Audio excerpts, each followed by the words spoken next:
함께 기도하겠습니다. 사랑의 하나님, 할렐루야 성가대 찬양을 통해 우리가 귀한 은혜를 함께 나누게 하시니 감사를 드립니다. 주께서 성가대를 통하여 하나님의 뜻을 음악에 실어서 멜로디에 실어서 모든 성도들의 마음 가까이 더 깊이 잘 전할 수 있는 귀한 도구로 쓰임받게 하여 주시옵소서. 주님, 이 시간 주님의 말씀을 듣습니다. 주님 말씀으로 우리를 가르쳐 주시옵소서. 성령의 지혜와 감동으로 우리가 말씀을 바르게 알고 말씀이 주시는 은혜를 풍족히 누리며 또 세상 속에 말씀의 능력을 나타내게 하여 주옵소서. 예수 그리스도의 이름으로 기도합니다. 아멘.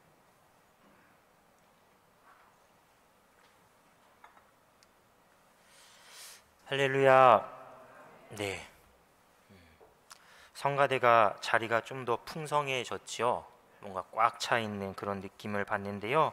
성탄절을 준비하면서 성가대에서 조금 더 우리 성도님들께 요청을 드리고 또 함께해서 더 은혜로운 찬양을 준비하기 위해 이렇게 자리를 좀 더 채웠다고 합니다.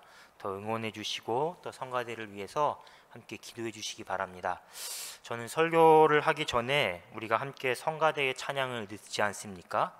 성가대의 찬양을 다 듣고 이렇게 강단 위에 서기 전에 그런 생각들을 할 때가 참 많이 있습니다. 내가 성가대 찬양만큼만 설교를 잘하면 참 우리 성도님들이 좋아하실 텐데, 큰 은혜를 받을 텐데, 그런 어떤 아쉬운 생각들을 스스로에게 많이 하는데요. 성가대가 참 은혜로운 찬양을 늘 준비해 주셔서 말씀을 듣기 전에 우리가 더 든든하게 말씀을 잘 들을 수 있지 않나 생각을 합니다. 날씨가 지난 한 주간 너무 추워졌습니다. 어제는 제가 아침에 문을 열고 바깥을 보다가 인수봉을 딱 보는데, 그리고 앞에 있는 건물들 보는데 눈이 쌓여서 정말 깜짝 놀랐습니다. 전혀 생각하지 못했던 첫눈을 그렇게 맞아서 너무 깜짝 놀랐었는데요. 이미 교회에 들어오시면서 확인한 분들도 계시지만 아마 확인 못하신 분들도 계실 겁니다. 교회 밖에 우리가 현수막 거는 이 거치대에 어제 이제 원철 형제 도움으로 함께 새로운 현수막을 걸었습니다. 겨울철 인사 또 하나의 성경 구절을 함께 현수막으로 했는데요. 문구가 이렇습니다. 현수막에 쓰인 코끝 시린 차가운 겨울이라도 우리 마음 하나 따뜻하면 이미 봄은 와 있네 라는 문구인데요. 박노해 시인이 쓴 글귀에 제가 좀 저의 생각을 덧붙여서 함께 문장으로 좀 정리를 해봤는데요. 이 식구를 두고 어떤 말씀들을 묵상할까 고민을 하다가 요한일서 4장 16절 말씀이 생각났습니다. 하나님은 사랑이시라. 사랑 안에 거하는 자는 하나님 안에 거하고 하나님도 그의 안에 거하시느니라. 우리 안에 사랑이 있으면, 예수 그리스도가 있으면 코끝 시린 겨울일지라도 따뜻한 봄은 이미 와 있다라는 어떤 뜻과 일맥상통하지 않나 생각을 합니다. 성가대 찬양 가사 중에 저에게 가장 크게 다가왔던 건 우리 주님 차가운 겨울밤에 오셨다라는 가사였습니다. 차가운 겨울밤, 낮고 천한 말구 위에 오신 그 주님이 우리의 삶에, 우리 모두의 가정과 교회에 있다면 그곳이 곧 하늘나라요 이미 봄은 와 있는 줄 믿습니다. 대림절 둘째 주일입니다. 우리가 주님의 오심을 기다리는 이유는 무엇입니까? 주님께서, 주님만이 우리의 참된 소망이고 구원이 되심을 우리가 믿기 때문입니다.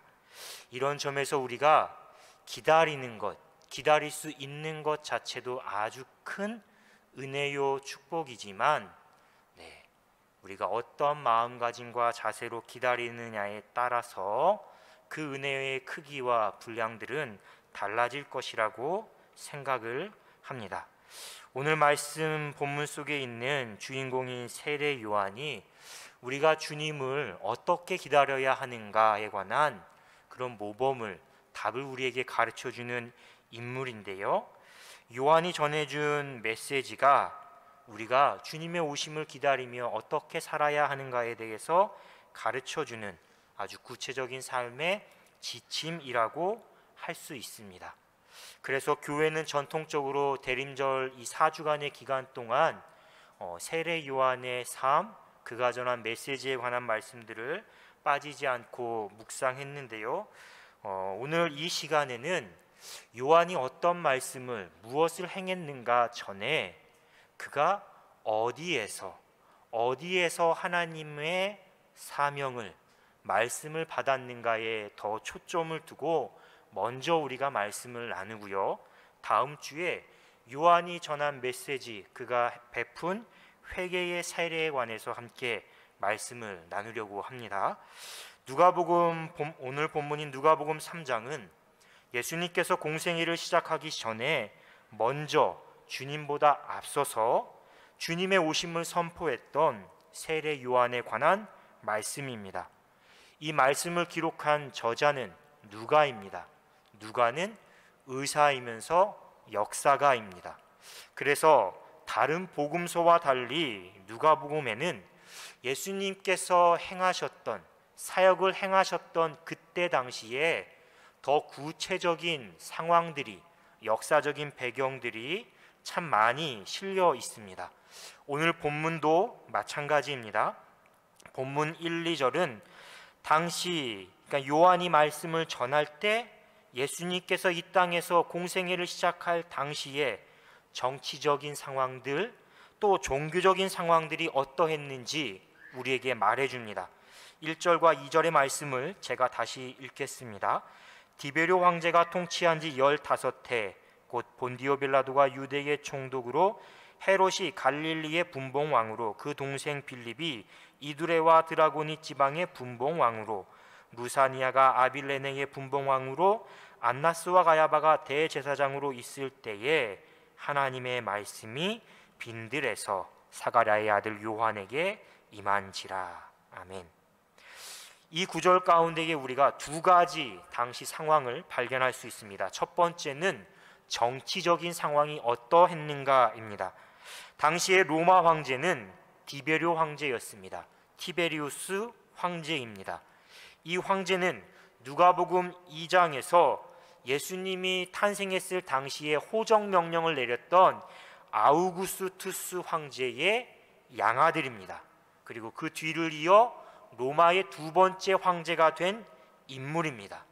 또 나아가서 예수님이 십자가에 못 박혀 돌아가실 때 그때 당시의 황제이기도 합니다. 당시 이스라엘은 어떠했는가? 예수님이 태어나실 때 예수님을 살해하기 위해 모든 어린 남아들을 죽이라고 명령했던 헤롯 대왕이 이미 죽은 뒤였습니다. 헤롯 대왕은 죽고 그가 다스리던 영토를 로마 황제의 허락하에 승인 아래 그의 아들들이 나누어서 분봉왕으로 다스리고 있던 때였습니다. 다만 유다와 사마리아 지역, 어떻게 보면 가장 핵심적인 이 유다와 사마리아 지역은 헤롯 대왕에게 그 땅을 물려받았던 헤롯 아켈라오라는 왕이 너무 무능해서 너무 또 폭압적이어서 그를 로마가 자리에서 내려오게 하고 자신들이 직접 총독을 파견해서 다스렸습니다. 우리가 잘 알고 있는 본디오 빌라도가 바로 그렇게 로마가 직접 파송했던 5번째 총독입니다. 로마 황제가 누구였는지, 또 당시 이스라엘은 어떤 정치 체제였는지, 누가 다스렸는지를 오늘 말씀이 우리에게 가르쳐 주는 겁니다. 두 번째는 종교적인 상황, 종교적인 배경입니다. 당시 이스라엘의 대제사장은 안나스와 가야바, 이렇게 두 사람이었습니다. 안나스와 가야바는 장인과 사위 관계입니다. 그런데 원래 율법에 따르면 대제사장은 한 명이어야 합니다. 한 명. 그리고 그 대제사장에 임명된 사람이 죽을 때까지 끝까지 자기 직분을 감당해야 하는 종신직이었습니다. 하지만 오늘 말씀을 보면 2명으로 나타나 있죠. 로마가 장인이었던 안나스를 대제사장직에서 해임하고 그의 사위인 안나스를 임명했습니다. 가야바를 임명했습니다. 로마가 대제사장직 임명까지 직접 관여한 것도 문제지만 더 큰 문제는 이 둘 모두가, 안나스나 가야바나 둘 모두가 하나님의 뜻에는 전혀 관심이 없었다라는 겁니다. 안나스나 가야바나 그저 로마의 하수인 역할을 자처하면서 자기의 안위만을 도모하고 있던 상황이었던 거죠. 그리고 결국 안나스와 가야바 이 둘은 훗날에는 예수님을 붙잡아서 신문하고 본디오 빌라도에게 넘겨서 십자가에 못 박아 죽이는 그런 악랄함까지 보이기도 했습니다. 이처럼 당시의 이스라엘은 로마 황제를 정점으로 정치 지도자나 종교 지도자들이나 모두가 다 무능했습니다. 부패했습니다. 백성들의 삶에는 전혀 관심 없고 자기 입속 차리기에만 급급한 채 살아갔던 시대였던 것이죠. 그래서 사회는 크게 혼란스러웠고 백성들은 어디에서도 희망을 찾을 수 없는 그렇게 아주 암울한 시대였습니다. 이렇듯 정치 지도자가 무능하거나 부패하면 사회는 큰 몸살을 앓기 마련입니다. 더욱이 거기에 더해 종교 지도자들이 교회와 그리스도인들까지 하나님의 뜻에 전혀 무관심한 채 살아간다고 하면, 하나님 뜻에 등 돌리면 어디에서도 희망을 찾을 수가 없는 것이지요. 바로 그때, 그런데 그 상황에서 하나님의 역사가 시작됩니다. 구약의 마지막 선지자였던 말라기 때부터 약 430년 동안 침묵하셨던 하나님께서 드디어 역사 가운데에 자신의 뜻을 펼치시기 시작하십니다. 하나님의 말씀이 세례 요한에게 임한 것입니다. 이 말씀 가운데에 그런데 우리가 주목해야 할 점은요, 왜 하나님이 앞에서 소개했던 정치 지도자, 종교 지도자들에게 임하지 않았는가? 그들이 거하고 있던 그들의 본거지라고 할 수 있는 황궁, 왕궁, 아니 화려한 예루살렘 성전 가운데에 임하지 않고 왜 빈들에 광야에 머물고 있던 세례 요한에게 임했는가? 거기에 우리가 마음을 더 쏟아야 합니다. 이 질문의 답을 찾는 것이 오늘 말씀을 우리가 묵상하고 이해하는 데 가장 중요한 지점입니다. 우리 성도님들께서는 빈들, 광야, 그곳이 어떤 곳이라고 생각하십니까? 그곳에서 어떠한 일들이 일어난다라고 생각하십니까? 언젠가 이스라엘 성지순례를 다녀오신 목사님 말씀을 들으니까 정말 광야에 나가봤더니 아무것도 없더라. 진짜 하나님만 생각할 수밖에 없고 의지할 수밖에 없는 곳이 광야다라는 생각을 저절로 하게 되었다라는 이야기를 들었는데요, 광야가 어떤 것인지 제가 고민을 하다가 한번 이런 힌트들을, 한번 이런 비유들을 찾아봤습니다. 하나는 우리가 잘 알고 있는 노래 중에 하나인 광야에서라는 노래고요, 다른 하나는 CCM 복음성가 중에 히즈윌이라는 팀이 부른 광야를 지나며라는 찬양의 가사입니다. 대표적으로 김광석 씨가 부른 광야에서의 가사를 보면 이렇습니다. 찢기는 가슴 안고 사라졌던 이 땅에 피울음 있다, 이렇게 쭉 시작되는 노래죠. 그리고 히즈윌의 가사에는 주님만 내 도움 되시고 주님만 내 빛이 되시는, 주님만 내 친구 되시는 광야, 이 가사로부터 시작해서 광야에서 어떠한 일이 일어나는지 하나씩 하나씩 자세하게 우리에게 알려주고 있습니다. 광야에서라는 노래나 광야를 지나며라는 찬양이나 공통점은 이 광야의 시간, 광야라는 장소가 단지 고통의 시간, 주저한 채 그대로 앉아있는 곳, 괴로운 시간과 장소, 그곳으로 끝나지 않는다라는 것입니다. 광야는 고통스럽습니다.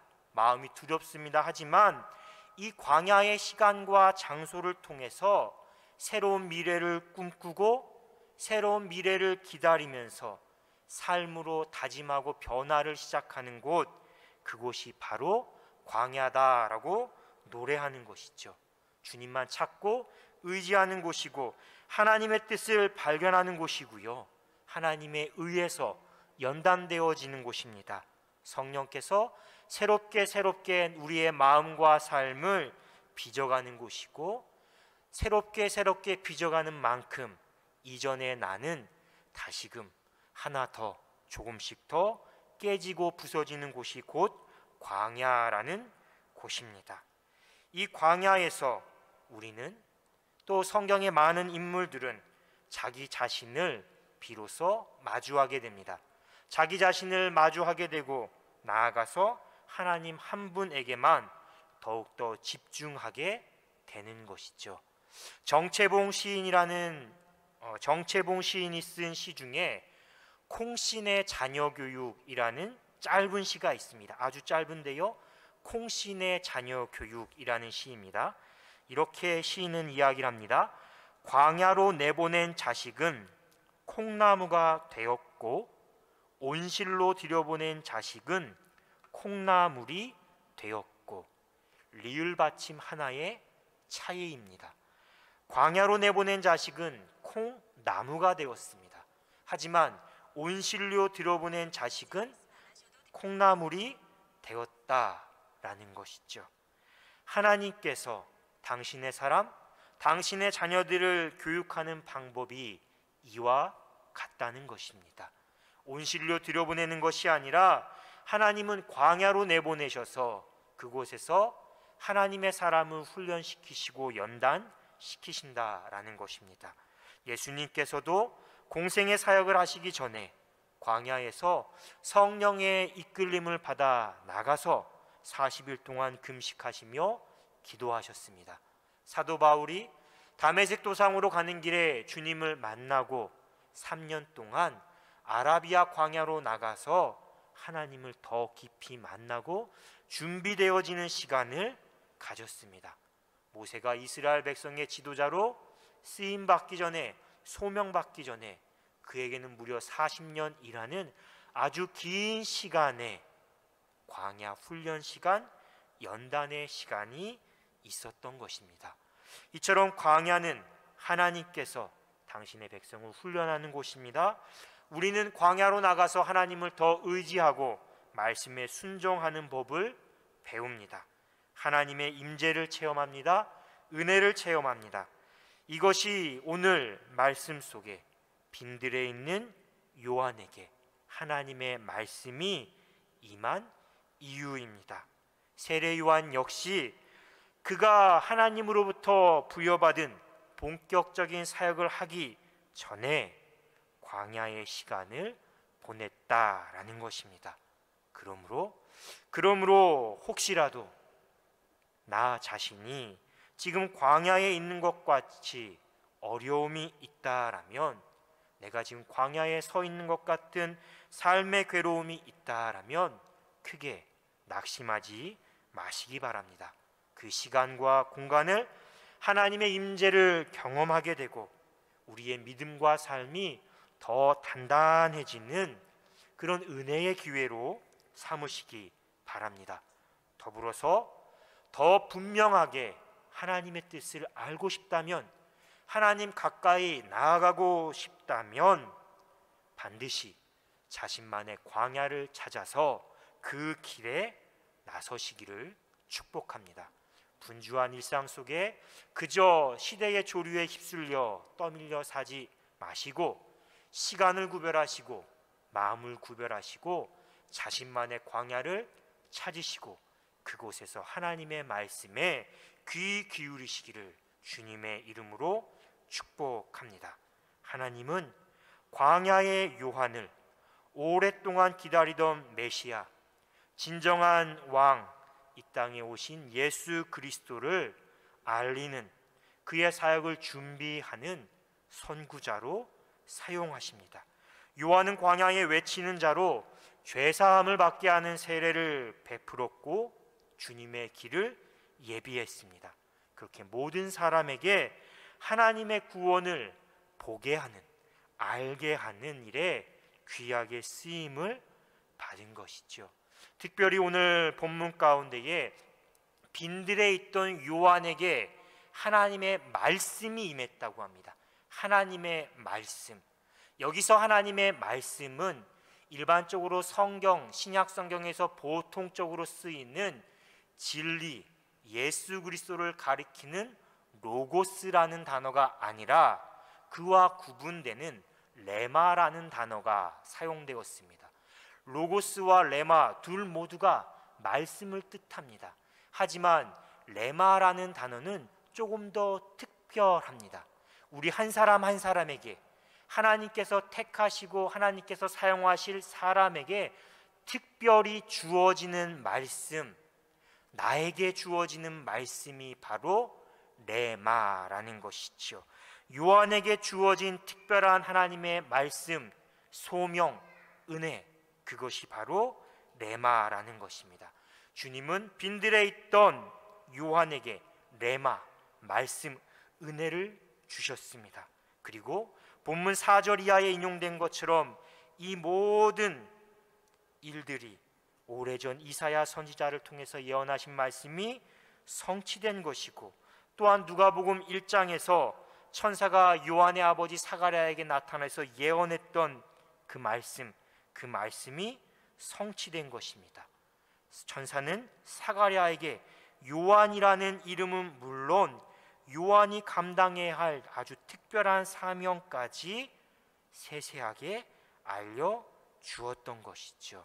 그리고 요한은 그 뜻에 따라서, 그 예고된 말씀에 따라서 아주 긴 시간 광야, 빈들에 머물렀던 겁니다.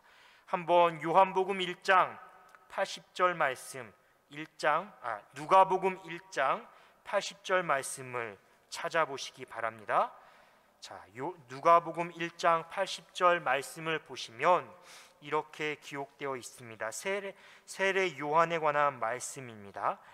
아이가 자라며 심령이 강하여지며 이스라엘에게 나타나는 날까지 빈들에 있으니라 라고 기록하고 있죠. 이스라엘에 나타나는 날까지 광야에 빈들에 있으니라 라고 기록하고 있습니다. 우리는 요한이 이스라엘에게 나타날 때까지, 하나님의 말씀이 그에게 임할 때까지 그가 어떻게 살았는지를 잘 알고 있습니다.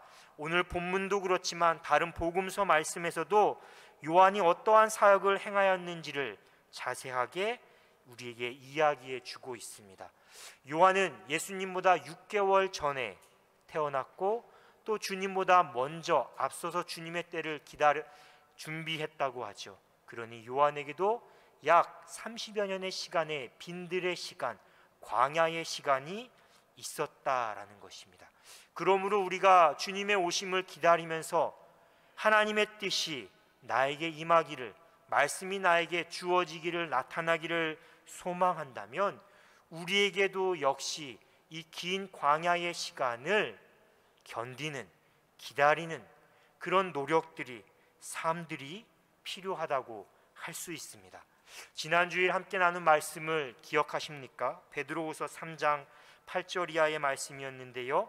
사랑하는 자들아, 주께는 하루가 1000년 같고 1000년이 하루 같다는 이 한 가지를 잊지 말라라고 하셨죠. 주의 약속은 어떤 이들이 더디다고 생각하는 것 같이 더딘 것이 아니라 오직 주께서는 너희를 대하여 오래 참으사 아무도 멸망하지 아니하고 다 회개에 이르기를 원하시느니라 라고 했습니다.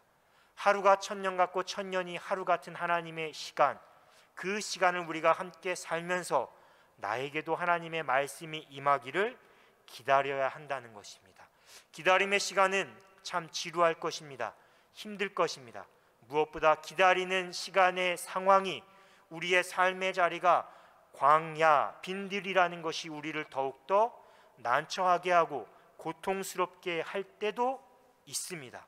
하지만 그 기다림을 우리가 견디어낸다면, 그 기다림 안에 더욱더 풍성한 기다림의 은혜를 누리게 된다라면 결국 우리는 하나님의 뜻에 합당한 삶으로 그 쓰임에 맞게 사용되어질 것입니다.